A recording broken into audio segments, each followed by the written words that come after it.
Chief minister cup 2025 మండల స్థాయి క్రీడా పోటీలు బీబీపేట్ ఎంజేపీటీ బీసీడబ్ల్యూఆర్ఎస్ గ్రౌండ్లో శుక్రవారం ఘనంగా ప్రారంభమయ్యాయి. ఈ కార్యక్రమానికి స్పెషల్ ఆఫీసర్ శ్రీనివాస్ అధ్యక్షత వహించగా సర్పంచ్ సాత్విక సమక్షంలో వాలీబాల్, కబడ్డీ, ఖోఖో పోటీలను రిబ్బన్ కట్ చేసి ప్రారంభించారు. ఈ సందర్భంగా నాయకులు మాట్లాడుతూ విద్యార్థులు మొబైల్ ఫోన్లకు దూరంగా ఉండి క్రీడలపై దృష్టి సారించాలని, క్రీడల ద్వారా మంచి విజయాలు సాధించి గ్రామం, మండలం, రాష్ట్రానికి గౌరవం తీసుకురావాలని సూచించారు.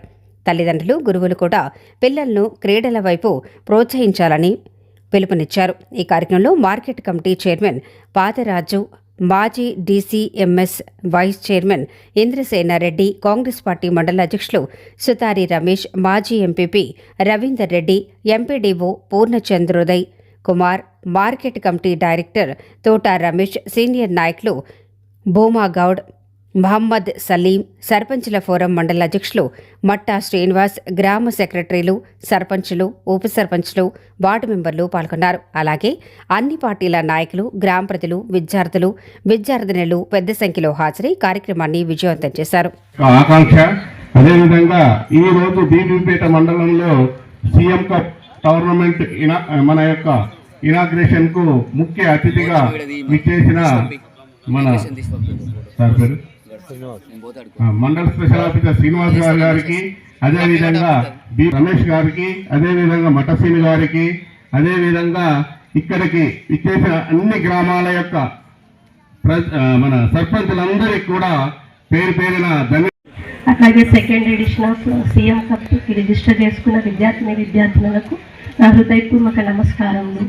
మీరు స్పోర్ట్స్లో మంచిగా ఆడుతూ ఇప్పుడు మన మండల్ నుంచి డిస్టిక్ నుంచి స్టేట్ లెవెల్లో ఆడుతూ మంచిగా కప్ తీసుకొచ్చు బీబీపేట మండలానికి గొప్ప, అలాగే మీ తల్లిదండ్రులకి గొప్ప పేరును తీసుకొస్తారని కోరుకుంటూ wish you good luck for all.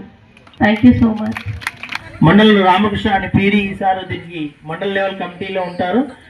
దీంట్లో ఏంటంటే ఏదైనా స్పోర్ట్ గేమ్ అథారిటీ మాత్రం, అంటే టెక్నికల్గా మండలం నుంచి ఒక టీమే పంపిస్తాం కాబట్టి సెలక్షన్ అథారిటీ మాత్రం ఓన్లీ పీఈటీస్ మాత్రమే ఉంది. ఇందులో ఎవరు పొలిటికల్ ఇన్వాల్వ్మెంట్ లేకుండా మంచి నైపుణ్యం గల క్రీడాకారులకు మాత్రమే మనము మండలం నుంచి పంపించి జట్టును మనము కాన్స్టిట్యున్సీ లెవెల్లో మనకు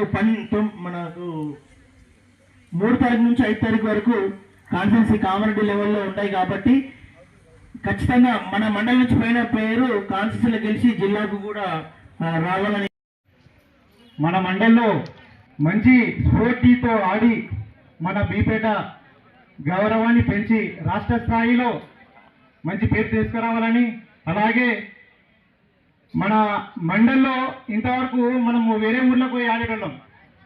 మా పేర్లు బీపేటలో ఆడినాం, మల్కాపూర్లో ఆడినాం, దొంగకొండలో, బిక్కనూరులో కూడా ఆడినాం. ఇప్పుడు రాష్ట్ర స్థాయిలో వెళ్ళాలని చెప్పేసి మన సీఎం గారు ప్రభుత్వంతో ఆయన పెట్టిన ఈ ప్రోగ్రానికి పిల్లలందరికీ ఆటలు అనేటివి మనిషి జీవితంలో అంటే ఒక మానసిక ఉల్లాసము, శారీరక దృఢత్వము రెండు కూడా మనిషికి ఎప్పుడు జీవితాంతం ఉండాల్సింది. అది ఓన్లీ క్రీడల ద్వారానే లభిస్తుంది. అది క్రీడల వల్ల ఒక నాయకత్వము, జనగా ఉప సర్పంచ్ చెప్పినట్టు నాయకత్వమే కాదు, మీ యొక్క ఆరోగ్యము మొత్తం ప్రపంచంలో అన్నిటికన్నా విలువైనది ఏదన్నా ఉంది అంటే అది ఆరోగ్యం మాత్రమే.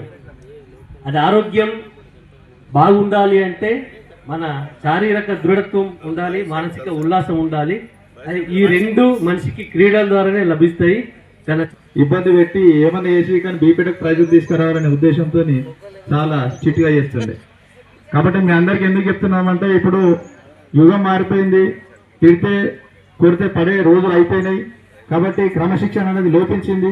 కాబట్టి ఎప్పుడైతే భయం ఉంటుందో, ఎప్పుడైతే క్రమశిక్షణ ఉంటుందో అప్పుడే మనం మంచిగా పెరగడానికి అవకాశం ఉంటుంది. పెద్దలు ఏ విధంగా అయితే మనల్ని భయానికో భక్తికో పెరుగుతామో అప్పుడే మనకు సమాజం పట్ల అవగాహన ఉంటుంది. ఇలా ఆటలు ఆడడం ద్వారా 3 రకాల లాభాలు మనకు చేకూరుతాయి. ఒకటి సోషల్లీ, మెంటల్లీ, ఫిజికల్లీ. సమాజంలో అందరితో ఏ విధంగా మెదలాలి, ఏ విధంగా ఉండాలని తెలుస్తుంది. మెంటల్గా మనం ఆడేటప్పుడు మానసికంగా దృఢంగా ఉంటాం.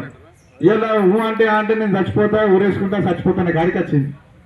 పైసలు ఓడిపోతే చచ్చిపోతా, లేకుంటే అదైతే చచ్చిపోతా అనే కాడికి వచ్చింది. అంటే ఆటలు ఆడడం ద్వారా గెలుపోవటములు జరుగుతూ ఉంటాయి, జీవితంలో నడుస్తూ ఉంటాయి. కాబట్టి మనకు ఒక మానసిక ప్రశాంతత, దృఢత్వం ఏర్పడుతుంది. ఇవన్నీ కూడా